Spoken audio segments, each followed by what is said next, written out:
الرحمن علم القرآن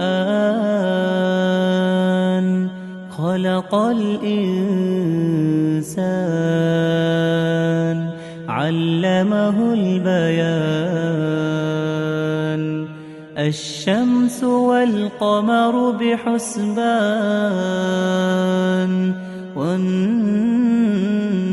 والنجم والشجر يسجدان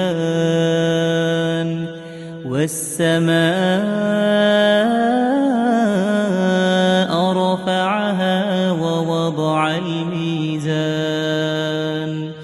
ألا تطغوا في الميزان